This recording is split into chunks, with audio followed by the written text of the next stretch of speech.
He wasn't on the original speaker list, and that's exactly why no one saw it coming.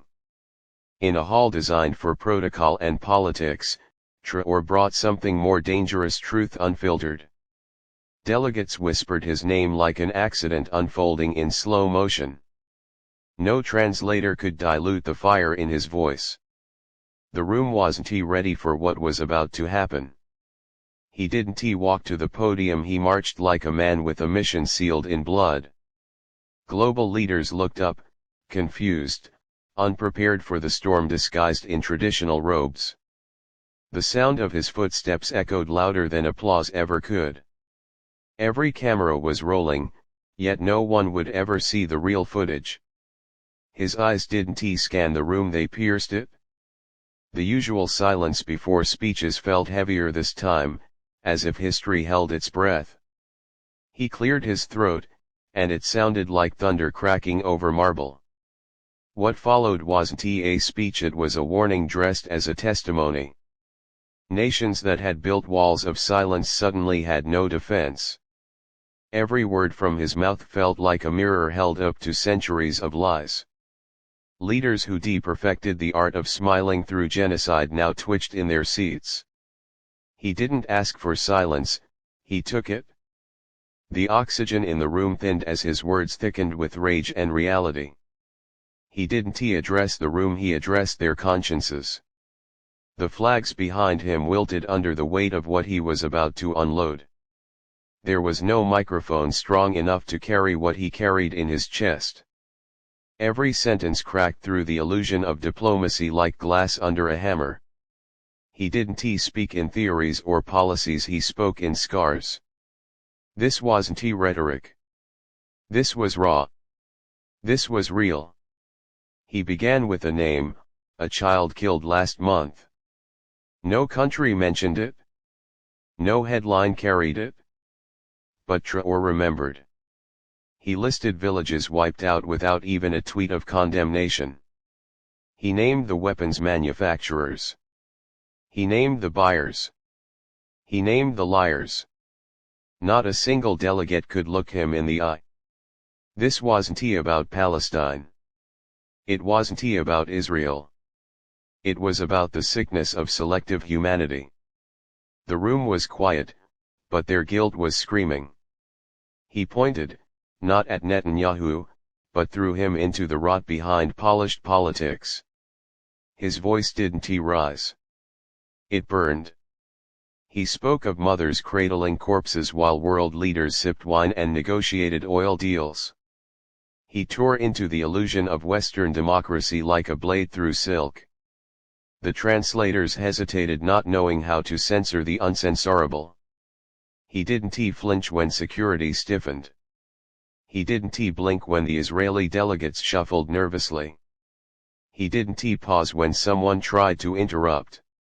His words silenced them. They tried to whisper among themselves, but Traoré's voice drowned out the whispers like drums in a war march. This wasn't a man speaking. This was centuries of silence breaking open like a dam. The representatives of empires old and new began to realize they weren't watching a speech, they were witnessing a reckoning. Every diplomat in that room had blood on their pens. Every handshake they made came back to haunt them in that moment. Traoré made sure of it. His voice did not tremble, even when others' hands did. He listed resolutions ignored, ceasefires broken, children murdered, and the billion-dollar deals that made it all possible. Not a metaphor, not a slogan, just brutal, naked truth. He didn't ask for accountability. He demanded it. He stared down the president of the assembly like a soldier staring at a traitor. He quoted names of journalists silenced, of activists jailed, of rebels buried nameless. He didn't quote from books. He quoted from mass graves. And suddenly, all the suits and ties looked like costumes on cowards. Traoré didn't need notes. He had history memorized in trauma. The flags above him seemed to sag, ashamed of what they represented. He called out governments not by country, but by crime. They couldn't claim ignorance. He removed that shield word by word. There was no spin to this. No lobbyist could erase what was happening live. He exposed the silent complicity of nations who send aid with one hand and sell bullets with the other.